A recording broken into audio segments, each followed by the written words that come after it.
സന്ദേശമുണർന്നാൽ ഒരു ഭവനത്തിൽ അഗ്നിമഴ പെയ്തിടും. പരിശുദ്ധാത്മാവേ കൃപ ചൊരിയണമേ, പരിശുദ്ധാത്മാവേ ശക്തി പകരണമേ.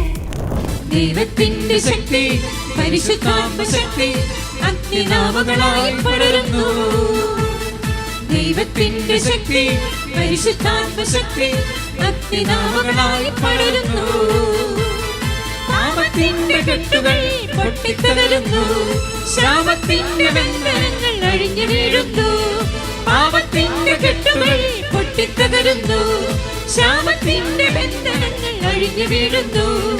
ഈ ജനത്തിന്റെ ഇടയിൽ ദൈവാത്മാവ് വരുമ്പോൾ തളർന്ന കൈകൾ മുട്ടുകളെല്ലാം ശക്തി പ്രാപിക്കും. വരണ്ടു പറ്റിയ ഹൃദയത്തിൽ പുതുജീവൻ നിറയും. ഒരു കുളിർ തന്നെയായി എന്നകതാരിതിൽ പുതുജീവൻ തരും ദൈവ സാന്നിധ്യമേ. റൂഹായേ നീ കാറ്റായി വാ, റൂഹായേ നീ രാവായി വാ, റൂഹായേ വെൺപ്രാവായി വാ, റൂഹായേ നീ നിറവായി വാ, റൂഹായേ നീ കാറ്റായി വാ, റൂഹായേ നീ രാവായി വാ, റൂഹായേ വെൺപ്രാവായി വാ, റൂഹായേ നീ നിറവായി വാ. രണ്ട് കരങ്ങളും സ്വർഗത്തിലേക്ക് ഉയർത്തി ഈശോയെ എന്ന് വിളിച്ചൊന്ന് സ്തുതിക്കുന്നു. ഓ ദൈവത്തിന്റെ ആത്മാവേ, ഈ ശുശ്രൂഷ സമയത്ത് ഒരു പുതിയ അഭിഷേകം ഞങ്ങളുടെ മേൽ വെളിപ്പെടണമേ. ദൈവിക ശക്തി കൊണ്ട് നിറയണമേ. എല്ലാ ഭാരങ്ങളും മാറണമേ. ഓ ദൈവിക ശക്തി കൊണ്ട് നിറയണമേ. അസ്വസ്ഥതകൾ മാറണമേ, കെട്ടുകൾ അഴിയണമേ. ഒരു പുതിയ ശക്തി വെളിപ്പെടണമേ. ഒരു വ്യക്തിയിലും പരിശുദ്ധാത്മാവ് ഇടപെടട്ടെ. Hallelujah, hallelujah, hallelujah, hallelujah. യേശുവേ നന്ദി, യേശുവേ സ്തുതി, യേശുവേ ആരാധന. Hallelujah, hallelujah, hallelujah, hallelujah. ഓ ദൈവത്തിന്റെ ആത്മാവേ, അത്ഭുതകരമായിട്ട് പ്രവർത്തിക്കണമേ. യേശുവേ നന്ദി, യേശുവേ സ്തുതി, യേശുവേ ആരാധന, യേശുവേ ആരാധന. Praise the Lord. Hallelujah, hallelujah. പ്രിയപ്പെട്ടവരെ, ഈ രണ്ട് പേരായി ഒന്ന് മുഖത്തോട് മുഖം തിരിഞ്ഞു നിന്നേ. എന്നിട്ട് മുമ്പിലുള്ള വ്യക്തിയുടെ ശിരസിൽ നിങ്ങളുടെ വലതുകരൊന്ന് വെച്ചേ. എന്നിട്ട് ആ വ്യക്തിയെ ഒന്ന് അനുഗ്രഹിച്ചേ. ഓൺലൈനിലൊക്കെ പങ്കെടുക്കുന്നവർ നിങ്ങൾ ശ്രദ്ധിക്കുക. നിങ്ങളുടെ അടുത്ത് ആരെങ്കിലും ഉണ്ടെങ്കിൽ അവരുടെ ശിരസിൽ നിങ്ങൾ വലതുകരൊന്ന് വെച്ചേ. ഈ വ്യക്തിയുടെ അവസ്ഥ എന്തുമായിക്കൊള്ളട്ടെ, നിങ്ങൾ വിശ്വസിക്കുക. ഇപ്പോൾ ഞാൻ ഈ വ്യക്തിയുടെ ശിരസിൽ കൈകൾ വെച്ച് പ്രാർത്ഥിക്കുമ്പോൾ ഈ ശുശ്രൂഷ സമയത്ത് ഒരു അനോയിൻറ്റിങ്, ഒരു സ്പെഷ്യൽ അനോയിൻറ്റിങ് ഈ വ്യക്തിക്ക് കിട്ടണം. അതാണ് നമ്മുടെ ആഗ്രഹം. ഈ വ്യക്തിയുടെ ആത്മീയ വളർച്ചയ്ക്ക് ആവശ്യമായ ഒരു സ്പെഷ്യൽ ഗിഫ്റ്റ് സ്വർഗം കൊടുക്കണം. വിശ്വസിക്കണം. ഈ വ്യക്തി ആരുമായിക്കൊള്ളട്ടെ, ഈ വ്യക്തിയുടെ അവസ്ഥ എന്തുമായിക്കൊള്ളട്ടെ, സാരമില്ല. നമ്മൾ വിശ്വസിക്കുന്നു. കർത്താവേ, ഈ വ്യക്തിയിൽ ഈ വലിയൊരു കൃപ വെളിപ്പെടുന്ന സമയം ഈ വ്യക്തിയുടെ ബന്ധങ്ങളെ കർത്താവ് വിശുദ്ധീകരിക്കട്ടെ. ഒരു പക്ഷേ ഈ വ്യക്തി ഏതെങ്കിലും തരത്തിലുള്ള അസ്വസ്ഥതയിലായിരിക്കും, ചില കെട്ടുപാടുകളിലായിരിക്കും, എന്തു ചെയ്യണമെന്നറിയാതെ വിഷമിച്ച് പ്രാർത്ഥിക്കുകയായിരിക്കും. ഈ വ്യക്തിക്ക് വേണ്ടി നീ ഒന്ന് കൈകൾ വെച്ച് പ്രാർത്ഥിക്കുമ്പോൾ ഒരു വലിയ ബ്ലെസ്സിങ് കർത്താവ് ഈ വ്യക്തിക്ക് കൊടുക്കുകയാണ്. കർത്താവ് നിന്നെ ഈ ശുശ്രൂഷയ്ക്ക് വേണ്ടി തിരഞ്ഞെടുത്തതാണ്. നിന്റെ കൈവെപ്പ് പ്രാർത്ഥന വഴി ഈ വ്യക്തിയിൽ സംഭവിക്കണമെന്ന് ആഗ്രഹിക്കുന്നൊരു കാര്യമാണ്. നിന്നെയാണ് ദൈവം തിരഞ്ഞെടുത്തിരിക്കുന്നത്. ഈ വ്യക്തിയെ അനുഗ്രഹിക്കാൻ കർത്താവ് തിരഞ്ഞെടുത്തതാണ് നിന്നെ. നിന്റെ കഴിവ് കൊണ്ടല്ല, മറിച്ച് നിന്നിൽ പ്രവർത്തിക്കുന്ന സ്വർഗത്തിൻ്റെ ശക്തി ഈ വ്യക്തിയിൽ അത്ഭുതകരമായിട്ട് പ്രവർത്തിക്കുന്നു. യെസ് കർത്താവെ, ഞങ്ങൾ വിശ്വസിച്ച് ഈ വ്യക്തിയെ അനുഗ്രഹിച്ച് പ്രാർത്ഥിക്കുന്നു. ആ വ്യക്തിയുടെ ശിരസ് മുതൽ ഉള്ളങ്കാല് വരെ കർത്താവ് ഇടപെടട്ടെ. ഈ വ്യക്തിയുടെ രോഗപീഠകളിൽ, ശാരീരികമായ രോഗങ്ങളിൽ കർത്താവെ, ഇപ്പോൾ ഈ ശുശ്രൂഷ സമയത്ത് തന്നെ അത്ഭുതകരമായൊരു സൗഖ്യം നൽകണമേ. മനസ്സിൻ്റെ ഭാരങ്ങളിൽ കർത്താവെ അങ്ങ് ഇടപെടണമേ. മാനസികമായിട്ട് ഈ വ്യക്തി അനുഭവിക്കുന്ന ഏത് ഭാരവും കർത്താവെ അങ്ങ് ഇടപെടണമേ, അങ്ങ് ഉത്തരം നൽകണമേ. ആത്മീയമായ ഒരു വളർച്ച ഈ വ്യക്തിക്ക് ഈ ശുശ്രൂഷ സമയത്ത് സംഭവിക്കട്ടെ.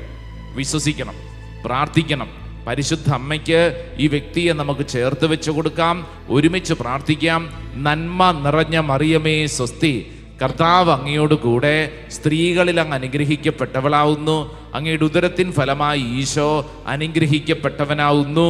പരിശുദ്ധ മറിയമേ, തമ്പുരാന്റെ അമ്മേ, പാപികളായ ഞങ്ങൾക്ക് വേണ്ടി ഇപ്പോഴും ഞങ്ങളുടെ മരണസമയത്തും തമ്പുരാനോട് അപേക്ഷിക്കണമേ. ആമേൻ. ആ വ്യക്തിയുടെ നെറ്റിയിൽ ഒരു കുരിശടയാളം വരച്ച് യേശുവിന്റെ കുരിശിനാൽ നിന്നെ മുദ്രിതയാക്കിയിരിക്കുന്നു എന്ന് പറഞ്ഞ് ആ വ്യക്തിക്ക് ഒരു ഷെയ്ക്ക് ഹാൻഡ് കൊടുത്തുകൊണ്ട് ആ വ്യക്തിയോട് പറ, ഈ അനുഗ്രഹം എന്നും നിലനിൽക്കട്ടെ എന്ന് ആ വ്യക്തിയോട് പറ. ഈ അനുഗ്രഹം എന്നും നിലനിൽക്കട്ടെ. സ്വർഗ്ഗത്തിൽ പറഞ്ഞ ഹല്ലേലൂയാ, ഹല്ലേലൂയാ. നിങ്ങൾ ചിന്തിച്ചേ, പത്രോസ്ലീഹ ഈ പത്രോസ്ലീഹയുടെ സ്വഭാവം എന്താണെന്നറിയോ? കുരിശിനെ ഒട്ടും ഇഷ്ടമില്ലാതിരുന്ന ആളാണ് പത്രോസ്ലീഹ. നിങ്ങൾക്കത് മനസ്സിലാവണമെങ്കിൽ വായിച്ച് ധ്യാനിക്കാൻ പറ്റിയൊരു വചനഭാഗം പറയാം. അത് മത്തായിയുടെ സുവിശേഷം, സെന്റ് മാത്യൂസ് ഗോസ്പൽ ചാപ്റ്റർ 16, 16 അധ്യായം അതിൻ്റെ 21 മുതലുള്ള വചനങ്ങളൊന്ന് ശ്രദ്ധിച്ചാലോ. 16 അധ്യായം 21 മുതൽ, ചാപ്റ്റർ 16 വേഴ്സ് 21 ഓൺവേഴ്സ്.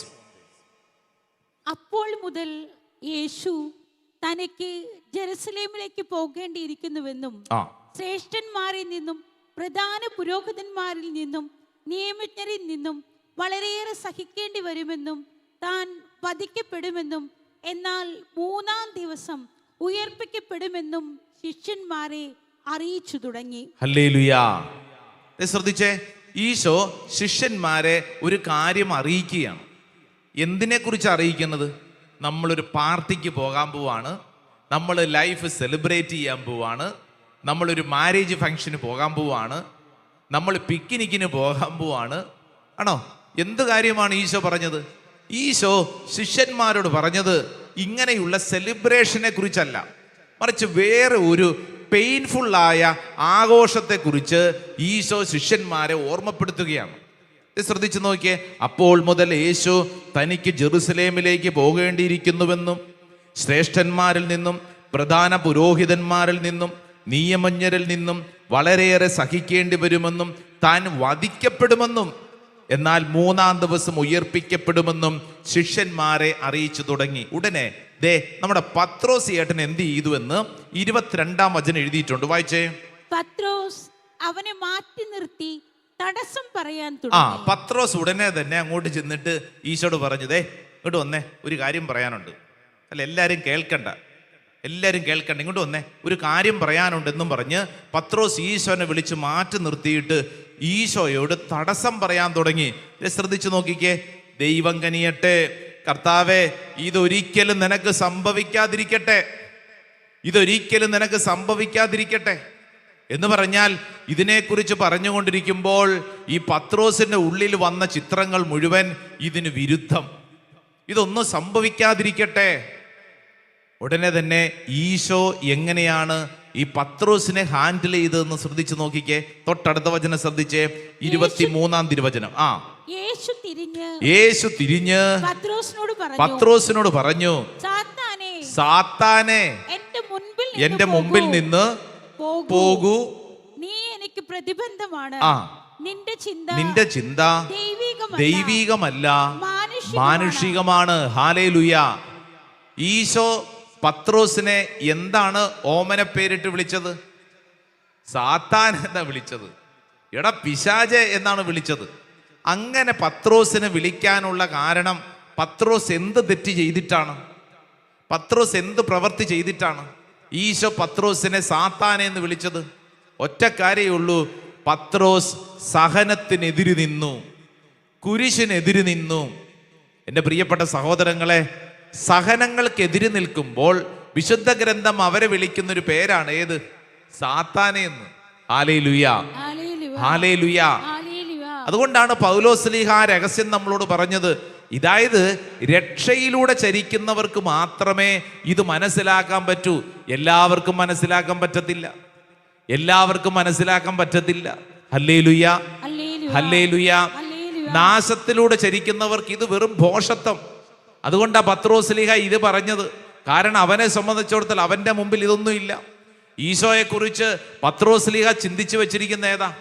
ഉയ്യോ, 5 അപ്പം 10,000 വീതം വെച്ച് കൊടുക്കുന്നു, അല്ലേ? മരിച്ചയാളെ ഉയർപ്പിക്കുന്നു, രോഗസൗഖ്യം നൽകുന്നു. അപ്പൊ ഈ പത്രോസ് ഈശോയുടെ കൂടെ നടക്കുമ്പോൾ കയ്യടി കിട്ടുമ്പോൾ ആർക്കും ഈ കയ്യടി ഗുണകരമാവുന്നുണ്ട്. പത്രോസിനും അല്ലേ, വാഴ നനയുമ്പോൾ കൂടെയുള്ള ചീരയ്ക്കും ഗുണം കിട്ടുന്നുണ്ട് എന്ന് പറയുന്നത് പോലെ തന്നെ എന്ത് സംഭവിക്കുന്നുണ്ട്? ഈശോയുടെ കൂടെ പത്രോസ് നടക്കുമ്പോൾ ഈ കയ്യടിയും ഈ ആരവങ്ങളൊക്കെ ആരെൻജോയ് ചെയ്യുന്നുണ്ട്? പത്രോസ്. അപ്പൊ ഇനി സംഭവിക്കാൻ പോകുന്ന കാര്യത്തെക്കുറിച്ച് പറയുമ്പോൾ ഈ കാര്യങ്ങളിൽ ആരിടപെടേണ്ടി വരും? പത്രോസിനും ഇത് കിട്ടും. അതുകൊണ്ടാ പത്രോസ് പറഞ്ഞ, ദൈവമേ ഇതൊരിക്കലും സംഭവിക്കല്ലേ, ഇതൊരിക്കലും സംഭവിക്കല്ലേ, ഇത് ഭാഗ്യക്കേടാണ്, ഇത് സംഭവിക്കല്ലേ. ഈ പത്രോസ് ഉണ്ടല്ലോ, പിന്നീട് ജീവിതത്തിൽ ഈ കുരിശിന്റെ മഹത്വത്തെക്കുറിച്ച് മനസ്സിലാക്കി കഴിഞ്ഞപ്പോൾ ഈ പത്രോസ് ലീഹ പിന്നീട് എഴുതി വെച്ചിരിക്കുന്ന ഒരു വചനമുണ്ട്. നിങ്ങളൊന്ന് ശ്രദ്ധിക്കാവോ?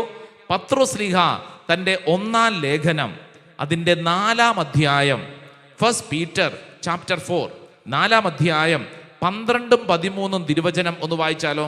1 Peter chapter 4 verse 12 and 13. 1 പത്രോസ് 4-ാം അധ്യായം അതിൻ്റെ 12-13 തിരുവചനം. നല്ല വചനങ്ങളാണ്, കേട്ടോ. പ്രിയപ്പെട്ടവരെ,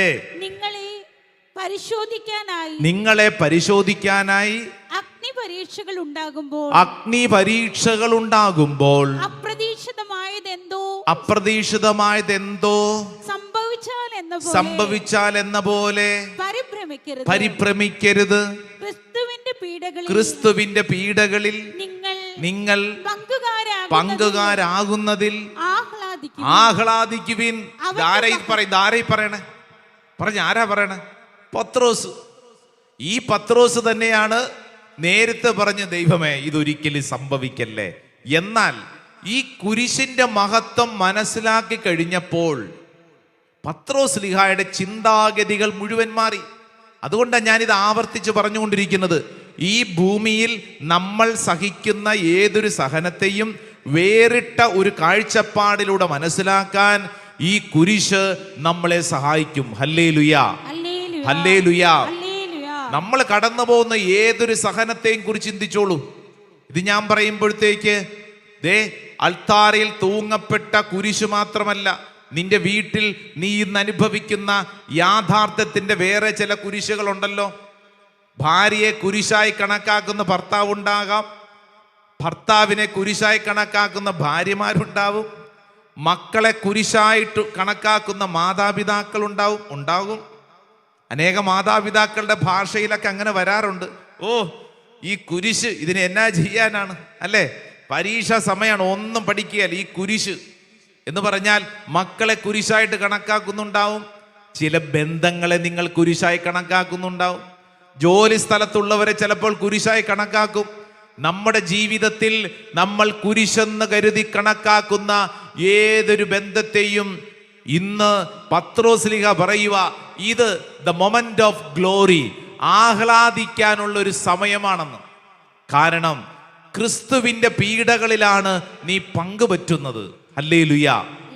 അപ്പൊ സഹിക്കുന്ന ഓരോരുത്തരും, കുരിശിനെ ധ്യാനിക്കുന്ന ഓരോരുത്തരും, ആ വ്യക്തി പോലും അറിയാതെ സംഭവിക്കുന്ന എന്താണ്? ആ വ്യക്തി യേശുവിന്റെ കുരിശിലാണ് പങ്കുപറ്റുന്നത്. ഹല്ലേലൂയ. എന്ന് പറഞ്ഞാൽ നിന്റെ സഹനം വെറുതെ അല്ല, അതിന് വിലയുണ്ട്. വലതും ഇടതും ഇരിക്കുന്നവർക്കൊന്ന് കൈ കൊടുത്തോണ്ട് പറഞ്ഞ്, നിന്റെ സഹനം വെറുതെ അല്ല, അതിന് വിലയുണ്ട്. ഹല്ലേലൂയ. കുറച്ച് വർഷങ്ങൾക്ക് മുമ്പ് നോർത്ത് ഇന്ത്യയിൽ മധ്യപ്രദേശില് സത്ന എന്ന് പറയുന്ന ഒരു സ്ഥലം, സത്ന ഒരു രൂപത തന്നെയുണ്ട്. സത്നയിലുള്ള ഒരു ഓൾഡ് ഏജ് ഹോം, ഒരു കെയർ ഹോമും കൂടെയാണ്. ബഹുമാനപ്പെട്ട സിസ്റ്റേഴ്സ് നടത്തുന്ന ഒരു സ്ഥലമാണ്. അപ്പം അവിടെ നമ്മുടെ ഈ തൃശ്ശൂർ ഭാഗത്തുള്ള ഒരു വ്യക്തി അവിടെ ശുശ്രൂഷ ചെയ്യുന്നുണ്ട്. അപ്പോൾ ഇദ്ദേഹം അവിടെ പോകാൻ കാരണം, ഇദ്ദേഹം ഡിവൈൻ ധ്യാന മന്ദിരത്തിലൊക്കെ വന്ന് മാനസാന്തരപ്പെട്ട ആളാണ്. ഇയാള് ഈ തൃശ്ശൂർ ഭാഗത്തെ ഒരു ഗുണ്ടയായിരുന്നു. ഗുണ്ട വചനം കേട്ട് മാനസാന്തരപ്പെട്ടു. അപ്പോൾ ഏതോ ഒരു സിസ്റ്റർ പറഞ്ഞു, നീ കുറച്ച് നാള് അവിടെ വന്ന് ശുശ്രൂഷ ചെയ്യാൻ പറഞ്ഞു. അദ്ദേഹം സത്നായിൽ, മധ്യപ്രദേശത്തുള്ള സത്നായിൽ പോയിട്ട് അവിടുത്തെ ആശ്രമത്തിൽ അവിടെ ശുശ്രൂഷ ചെയ്യുവാണ്. പാവപ്പെട്ടവരെയൊക്കെ സഹായിക്കുന്നു, വില്ലേജുകളിലൊക്കെ പോയിട്ട് ശുശ്രൂഷ ചെയ്യും. അങ്ങനെ ഇരിക്കെ ഒരു ദിവസം അവിടെ ചില രാഷ്ട്രീയ പ്രവർത്തകർ വന്നു ശക്തമായിട്ടൊരു ആക്രമണം നടത്തി. ഈ ഗേറ്റ് തല്ലി പൊളിച്ചു, അവിടെയുള്ള പലരെയും തല്ലി, നമ്മുടെ ഗുണ്ടയെയും തല്ലി. ചില രാഷ്ട്രീയ പ്രവർത്തകർ അവരുടെ അറിവുകേട് കൊണ്ട് അവർ വന്ന് കുറേ തല്ലൊക്കെ തല്ലി. ഈ പറയുന്നതൊരു വാർത്തയായിട്ടൊക്കെ ആ സമയത്ത് വന്നിരുന്നു. കുറേ വർഷങ്ങൾക്ക് മുമ്പുള്ളൊരു സംഭവത്തെക്കുറിച്ചാണ് ഞാൻ പറയുന്നത്. ഞാനിത് പറയുന്നതിൻ്റെ രണ്ടാം ഭാഗമുണ്ട്. അതായത് നമ്മുടെ ഗുണ്ട അടിമേടിച്ച് പപ്പടായി. അപ്പൊ ഇദ്ദേഹത്തെ പിന്നീട് നാട്ടിലൊരവസരത്തിൽ ഇദ്ദേഹത്തിൻ്റെ ചരിത്രമൊക്കെ കേട്ടപ്പോൾ ഞാൻ ചോദിച്ചു, ഇയാളൊരു ഗുണ്ടയല്ലേ, 2 എണ്ണം തിരിച്ചു കൊടുക്കാൻ മേലായിരുന്നു ഈ ഇടി കിട്ടിയപ്പോൾ? ഇയാൾക്കറിയാമല്ലോ എങ്ങനെ അടിക്കണമെന്നൊക്കെ അറിയാമല്ലോ, ഒരു കാലഘട്ടത്തിൽ അടിച്ച ആളല്ലേ, എന്നിട്ടെന്താ പിന്നെ തിരിച്ചടിക്കാതിരുന്നത്? ഒരു നാണവും ഇല്ലാതെ അടി മേടിച്ചോണ്ട് പോന്നല്ലോ. അപ്പോൾ പുള്ളി എന്നോട് പറയുക, അച്ഛാ, ഞാനേ യേശുവിനെ അറിഞ്ഞപ്പോൾ മുതൽ ഒരു തീരുമാനമെടുത്തു. ഞാൻ ഇനി ആരെയും ഇടിക്കില്ല, മറിച്ച് ഇടി കൊള്ളാനുള്ള ഒരു തീരുമാനം. ഹല്ലേലൂയാ, ഹല്ലേലൂയാ. അച്ഛാ, ഞാൻ ആരെയും തല്ലാനല്ല, മറിച്ച് ഈ കൈകൾ അനുഗ്രഹിക്കാനുള്ള കൈകളാണ്. എന്നിട്ട് ഇദ്ദേഹം പറയാണ്, എനിക്ക് അങ്ങനെ എന്തെങ്കിലും തരത്തിലുള്ള ഒരു ചിന്ത വന്നാൽ, ആരെയെങ്കിലും തല്ലാനോ ആരെക്കുറിച്ച് എന്തെങ്കിലും പറയാനോ ഒരു ചിന്ത വരുമ്പോൾ തന്നെ കുരിശിലെ ഈശോ വന്നിട്ട് എൻ്റെ കൈ പിടിച്ച് കെട്ടിപ്പിടിക്കും, കുരിശിലെ ഈശോ വന്നിട്ട് എൻ്റെ വാം മൂടിപ്പിടിക്കും എന്ന് പറഞ്ഞു കഴിഞ്ഞാൽ, ഞാൻ യേശുവിനെ അനുഭവിച്ചത് മുതൽ, കുരിശിൽ കിടക്കുന്ന ഈശോനെ അനുഭവിച്ചത് മുതൽ എനിക്കിപ്പോൾ ആരെയും തല്ലാൻ പറ്റത്തില്ല, മറിച്ച് മറ്റുള്ളവരെ തല്ല് കൊള്ളാനേ എന്നെ പറ്റുള്ളൂ. ഹല്ലേലൂയാ. ഒരു പക്ഷേ ഇത് സാധാരണപ്പെട്ട ചിലർ നോക്കുമ്പോൾ, ഓ, ഇയാള് പേടിത്തൊണ്ടൻ, കഴിവില്ലാത്തവൻ, ഗുണമില്ലാത്തവൻ, നിന്നെയൊക്കെ എന്തിനു കൊള്ളാം, പൊട്ടൻ, മണ്ടൻ എന്നൊക്കെ പറയും. എന്നാൽ കുരിശിലെ ഈശോയെ അനുഭവിക്കുന്ന വ്യക്തികൾക്ക് ലഭിക്കുന്ന വലിയൊരു കൃപയാണ്. അതുകൊണ്ടാണ് നമ്മൾ ശ്രദ്ധിക്കേണ്ടത്, ഇന്നത്തെ നമ്മുടെ ജീവിതത്തിലെ ഏതൊരു സംഭവത്തെയും വേറിട്ടൊരു കാഴ്ചപ്പാടിൽ കാണുന്നതിനും മനസ്സിലാക്കുന്നതിനും കർത്താവ് നമ്മളെ സഹായിക്കും. നിങ്ങൾ പൗലോസ്ലീഹ പറയുന്നൊരു വചനം ഒന്ന് ശ്രദ്ധിച്ചേ. പൗലോസ്ലീഹ കൊറിന്തോസ്യർക്ക് എഴുതിയ 1-ാം ലേഖനം അതിൻ്റെ 2-ാം അധ്യായം, 1 കൊറിന്തോസ് 2-ാം അധ്യായം അതിൻ്റെ 2-ാം തിരുവചനം. 1 Corinthians chapter 2 verse 2, 2-ാമത്തെ വചനം. നല്ല ഒന്നാന്തരം വചന കേട്ടോ. പൗലോസ്ലീഹ ഒരു കാര്യം നമ്മളെ പഠിപ്പിക്കൂ, വായിച്ചേ.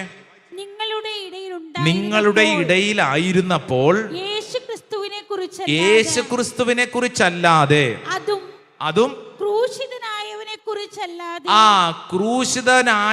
കുറിച്ചല്ലാതെ മറ്റൊന്നിനെ കുറിച്ചും അറിയേണ്ടതില്ലെന്ന് ഞാൻ തീരുമാനിച്ചു. ദേ പൗലോസ്ലീഹ പറയുക. ആരെ ഈ പൗലോസ്? സാവൂൾ എന്ന് പറയുന്ന അദ്ദേഹത്തിന്റെ ഇന്നലകളുടെ ജീവിതത്തിൽ വലിയ ഗമാലിയേൽ എന്നൊക്കെ പറയുന്ന ടീച്ചറിന്റെ മുമ്പിൽ ഇരുന്ന് പഠിച്ച് വളർന്നൊരു ശിഷ്യനാണ്. ലോകവിവരം, അത്രമേൽ ഇന്റലക്ച്വൽ ആയിട്ടുള്ള ബുദ്ധിയുള്ളൊരു മനുഷ്യനാണ്. എന്നാൽ യേശുക്രിസ്തുവിന്റെ കുരിശിനെ കണ്ടതിന് ശേഷം ഇയാൾ പറഞ്ഞിരിക്കുകയാണ്, നിങ്ങളുടെ ഇടയിലായിരുന്നപ്പോൾ യേശുക്രിസ്തുവിനെ കുറിച്ചല്ലാതെ, അതും ക്രൂശിതനായവനെ കുറിച്ചല്ലാതെ മറ്റൊന്നിനെ കുറിച്ചും അറിയേണ്ടതില്ലെന്ന് ഞാൻ തീരുമാനിച്ചു. എന്താ അങ്ങനെ പറയാൻ കാരണം എന്നറിയോ? കുരിശിലേക്ക് നോക്കിക്കഴിഞ്ഞാൽ എല്ലാ അറിവും നിനക്ക് കിട്ടും, എല്ലാ ബോധ്യങ്ങളും നിനക്ക് കിട്ടും. Hallelujah, hallelujah. അടുത്തിരിക്കുന്ന ആളോട് പറഞ്ഞേ, കുരിശിനെ ധ്യാനിക്കണം. കുരിശിനെ ധ്യാനിക്കണം. എന്താ പ്രത്യേകത? ഈ ഭൂമിയിൽ നീ എത്ര പുസ്തകം വായിച്ചാലും കിട്ടാത്ത അത്രമേലുള്ള അറിവ്, ഈ ഭൂമിയിൽ എത്ര മനുഷ്യരുടെ പുറകെ നടന്നും കിട്ടാത്ത നിനക്കുള്ള അറിവ് ഈ കുരിശിലേക്ക് നോക്കുമ്പോൾ ഈ കുരിശ് നിന്റെ മുമ്പിൽ വെളിപ്പെടുത്തി നൽകും. വലതുകരം ഉയർത്തി പറ ഹല്ലേലൂയാ, ഹല്ലേലൂയാ. ഇവിടെ ഇരിക്കുന്ന ഓരോരുത്തരും പൗലോസ്ലീഹായെ കണ്ടുപഠിക്കണം. ഞാൻ ഈ പൗലോസ്ലീഹായെ കണ്ടുപഠിക്കണം. വേറെ ഒന്നിൻ്റെ പുറകെ പോയില്ല. ഒറ്റ കാര്യം, കുരിശിലെ ഈശോ, കുരിശിലെ ഈശോ. അതുകൊണ്ടാണ് ആ ചെറുപ്പക്കാരൻ പറഞ്ഞത്, സ്വന്തം ഭാര്യ അപകടത്തിൽപ്പെട്ട് രോഗിയായ കിടപ്പിലായി, താളം തെറ്റിയ ജീവിതം, പക്ഷേ കയ്യെ പിടിച്ചുകൊണ്ട് ഈ ഭാര്യയും കൊണ്ട് നടക്കാനൊക്കെ പോകുന്നതിൻ്റെ രഹസ്യം എന്താണ്? നാട്ടുകാർ പല ചോദ്യങ്ങളും ചോദിക്കുന്നു, വീട്ടുകാർ പല ചോദ്യങ്ങളും ചോദിക്കുന്നു, പലരും പലതും പറയുന്നു, എടാ ഇങ്ങനെ നടന്ന നിന്റെ ജീവിതം എന്താകൂടാ, ഇത് വേസ്റ്റ് ആവത്തില്ലേ, നിന്റെ കാര്യം നീ ശ്രദ്ധിക്കണം എന്നിങ്ങനെയൊക്കെ പറയുമ്പോഴും ഇയാൾ എല്ലാ ദിവസവും എഴുന്നേൽക്ക് മേശപ്പുറത്തുള്ള ആ കുരിശുരൂപത്തെ നോക്കുമ്പോൾ ഈ മനുഷ്യന്റെ ജീവിതത്തിൽ ഈ കുരിശ് പല കാര്യങ്ങളും പഠിപ്പിക്കും, പല പല മേഖലകളും പഠിപ്പിക്കും. ഇവിടെ ഇരുന്നുകൊണ്ട് ഈ ശുശ്രൂഷയിൽ പങ്കെടുക്കുന്ന ഓരോരുത്തരും ശ്രദ്ധിക്കൂ, നിന്റെ കുടുംബത്തിൽ നീ പ്രാക്ടീസ് ചെയ്യേണ്ട ഒരു കാര്യമാണ് തിരുവചനം പറയുന്നത്. പൗലോസ്ലീഹ വീണ്ടും ഒരു വചനം കൂടെ പഠിപ്പിക്കും. ഒന്ന് ശ്രദ്ധിച്ച് വായിച്ചേ. 1 കൊരിന്തോസ് 15 അധ്യായം അതിൻ്റെ 3-4 തിരുവചനം. Saint Paul's letter to Corinthians chapter 15 verse 3 and 4. 3-4 തിരുവചനം. എനിക്ക് ലഭിച്ചത് സർവപ്രധാനമായി കരുതി ഞാൻ നിങ്ങൾക്ക് ഏൽപ്പിച്ചു തന്നു. കണ്ടോ, പൗലോസ്ലീഹ പറയാ, എനിക്ക് ലഭിച്ചത് സർവപ്രധാനമായി കരുതി. എനിക്ക് ലഭിച്ചത് സർവപ്രധാനമായിട്ട് കരുതി. നിസ്സാരപ്പെട്ട കാര്യമല്ല. എനിക്ക് ലഭിച്ചത് ഇത്രമേൽ പ്രധാനപ്പെട്ട മൂല്യമുള്ള ഒന്നായിട്ട് ഞാൻ കരുതി. എന്നിട്ട് എന്താണ്, ഞാൻ നിങ്ങൾക്ക് ഏൽപ്പിച്ചു തന്നു. വിശുദ്ധ ലിഖിതങ്ങളിൽ പറഞ്ഞിട്ടുള്ളത് പോലെ, ഇങ്ങോട്ട് ശ്രദ്ധിച്ചേ, എന്താണ് ഈ സർവപ്രധാനം എന്ന് പൗലോസ്ലീഹ പറയാണ്. 4 വചനം വായിച്ചേ. ക്രിസ്തു നമ്മുടെ പാപങ്ങൾക്ക് വേണ്ടി മരിക്കുകയും ക്രിസ്തു നമ്മുടെ പാപങ്ങൾക്ക് വേണ്ടി മരിക്കുകയും സംസ്കരിക്കപ്പെടുകയും എഴുതപ്പെട്ടിരിക്കുന്നത് പോലെ മൂന്നാം നാൾ ഉയർപ്പിക്കപ്പെടുകയും ചെയ്തു. ഹല്ലേലൂയാ. പൗലോസ്ലീഹ പറയാണ്, എനിക്ക് ലഭിച്ച സർവപ്രധാനം, ഇത്രയും അറിവുള്ള ഞാനാണ്, ഇത്രയും യൂണിവേഴ്സിറ്റിയിൽ പഠിച്ച ഞാനാണ്, ഇത്രയും ഗുരുക്കന്മാരുടെ കീഴിൽ നിന്ന് പഠിച്ച ഞാനാണ്. പക്ഷേ ഒരു കാര്യം ഞാൻ ജീവിതത്തിൽ ഏറ്റവും പ്രധാനമായിട്ട് പഠിച്ചു. അതെന്താണ്? കുരിശിനെ കുറിച്ചുള്ള അറിവാണ്. ഈ കുരിശിനെ ഞാൻ നോക്കിക്കഴിഞ്ഞപ്പോൾ ഈ കുരിശ് എനിക്ക് പല കാര്യങ്ങളും പഠിപ്പിച്ചു തന്നു. ഈ കുരിശിനെ കുറിച്ച് മാത്രമേ എനിക്ക് നിങ്ങളോട് പറയാനുള്ളൂ. ശ്രദ്ധി പറഞ്ഞ ഹല്ലേലൂയാ, ഹല്ലേലൂയാ. അപ്പൊ ഇവിടെ ഇരിക്കുന്ന ഓരോരുത്തരും ശ്രദ്ധിച്ചേ, നമ്മുടെ ജീവിതത്തിൽ നമുക്കിഷ്ടം എന്ന് പറയുന്നത് കുരിശിലെ ഈശോയാണോ അത്ഭുതങ്ങൾ പ്രവർത്തിച്ച ഈശോയാണോ? അത്ഭുതങ്ങൾ പ്രവർത്തിച്ച ഈശോ. കാരണം എന്താ? അതാകുമ്പോൾ രസമുണ്ട്, ഒരു കാര്യത്തിനും തീരുമാനമുണ്ട്. മറ്റേതേതാ? കഷ്ടപ്പാട്, ഞെരുക്കം, സങ്കടം, ഭാരം, കുരിശ്, രക്തം, വല്ലാത്ത ഭാരം. എന്നാൽ യഥാർത്ഥ ജീവിതത്തിൽ നമ്മൾ ഫേസ് ചെയ്യേണ്ട യാഥാർത്ഥ്യം എന്ന് പറയുന്നത്, സർവപ്രധാനമായിട്ട് കണക്കാക്കുന്നത് ഈ കുരിശിലെ യേശുവാണ്. സ്വരത്തിൽ പറഞ്ഞ ഹല്ലേലൂയാ, ഹല്ലേലൂയാ. വലതകര ഉയർത്തിപ്പിടിച്ച് വലതകര ഉയർത്തിക്ക് ഒച്ചത്തിൽ പറഞ്ഞ ഹല്ലേലൂയാ, ഹല്ലേലൂയാ.